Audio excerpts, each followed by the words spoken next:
કેમ છો બધા? ઘણીવાર એવું થાય છે ને કે આખો સ્ટડીનો દિવસ બહુ અઘરો લાગે, પણ એક એવી સિમ્પલ હેક છે જેનાથી સૌથી ટફ દિવસને પણ જીતી શકાય છે. તો ચાલો આજે એના વિશે જ વાત કરીએ. ઓકે, તો ચલો એક સિમ્પલ સવાલથી શરૂઆત કરીએ. માની લો કે ટ્યુશન જવાનું છે, તો ઘરેથી ક્યારે નીકળવું જોઈએ? સવારે 8 વાગે કે પછી 9 વાગે? શું લાગે છે? જો 8 વાગે નીકળીએ તો રસ્તો એકદમ ક્લિયર, કોઈ ટ્રાફિક નહીં, કોઈ હોર્નનો અવાજ નહીં, એકદમ શાંતિ. બસ આરામથી સમયસર અને ફ્રેશ મૂડ સાથે ટ્યુશન પહોંચી જવાય. મસ્ત છે ને? અને હવે વિચારો 9 વાગ્યાનો ટાઈમ. તો બસ પતી ગયું. સીધા ટ્રાફિકની જાળમાં ફસાયા સમજો. ચારેય બાજુથી હોર્નનો અવાજ, ગાડીઓ ધીમે ધીમે ચાલે અને ત્યાં પહોંચતા સુધીમાં તો આખો મૂડ જ ખરાબ થઈ જાય. સ્ટ્રેસ પણ વધે અને ટાઈમ પણ બગડે. પણ આપણે આ ટ્રાફિકની વાત કેમ કરી રહ્યા છીએ? કારણ કે આવો જ ટ્રાફિક જામ ફક્ત રસ્તા પર જ નહીં પણ આપણા મગજમાં પણ થાય છે. ચાલો સમજીએ ક્યાં કેવી રીતે થાય છે. જો જેમ રસ્તા પર હોર્ન અને બીજી ગાડીઓ હોય છે ને, એમ આપણા મગજમાં પણ આખો દિવસ ડિસ્ટ્રેક્શન્સના હોર્ન વાગતા રહેશે. નોટિફિકેશન્સ, બીજા વિચારો, નાના મોટા કામ, બધું ભેગું થાય. અને જેમ ટ્રાફિકમાં ગાડી ધીમી પડે, એમ થાકના કારણે આપણું કામ પણ ધીમું પડી જાય છે. આને જ કહેવાય મેન્ટલ ટ્રાફિક. હા, બિલકુલ સાચું. આપણા મગજનો પણ એક રશ અવર હોય છે.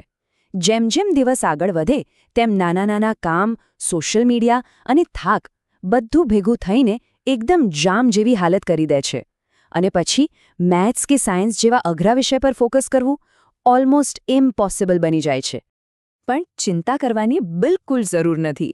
આ મેન્ટલ ટ્રાફિક જામને બાયપાસ કરવાની એક જબરદસ્ત સિક્રેટ સ્ટ્રેટેજી છે. એક એવી રીત જેનાથી આખા દિવસ માટે આપણો રસ્તો એકદમ ક્લિયર કરી શકાય છે.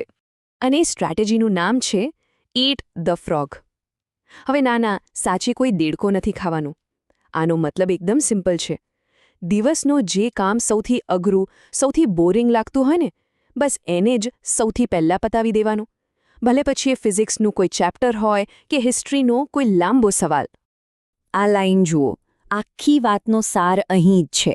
જો સવારમાં જ સૌથી અઘરો વિષય પતાવી દેવામાં આવે તો બપોરના મેન્ટલ ટ્રાફિકથી આસાનીથી બચી શકાય છે. ખરેખર આ એકદમ ગેમ ચેન્જિંગ આઈડિયા છે.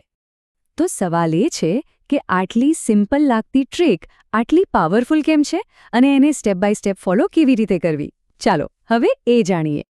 આના માટે ફક્ત 3 એકદમ સિમ્પલ સ્ટેપ્સ છે.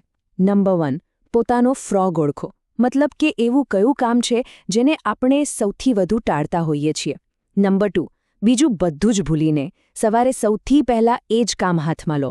અને નંબર 3, એકવાર એ પતી જાય પછી બસ આખા દિવસની સ્વતંત્રતાનો આનંદ માણો. બાકીનો દિવસ એકદમ સહેલો લાગશે. અને આના ફાયદા એ તો જબરદસ્ત છે. સવારમાં જ એક મોટી જીત મળી હોય એવી ફિલિંગ આવે છે. આખા દિવસ માટે એક પોઝિટિવ મોમેન્ટમ સેટ થઈ જાય છે. બપોરનો સ્ટ્રેસ તો જાણે ગાયબ, અને પછી જે સહેલા કામ હોય એ તો કોઈ રિવોર્ડ જેવા લાગે. અને સૌથી ઇમ્પોર્ટન્ટ, આપણી મેન્ટલ એનર્જી પણ બચી જાય છે. તો મૂળ વાત એ છે કે win the morning, win the day. જો સવાર જીતી લીધી તો સમજો કે આખો દિવસ આપણા હાથમાં છે. આ ટેકનિક ફોકસ વધારવાનો બેસ્ટ રસ્તો છે. પણ હજી એક વાત બાકી છે. ચલો માની લઈએ કે ફ્રોગ તો ખાઈ લીધો, મતલબ કે અઘરું કામ પતી ગયું. Very good. પણ પેલા ફોનનું શું? એ તો હજુ પણ વાઇબ્રેટ થઈ રહ્યો છે, નોટિફિકેશન આવી રહી છે. એનું શું કરવું?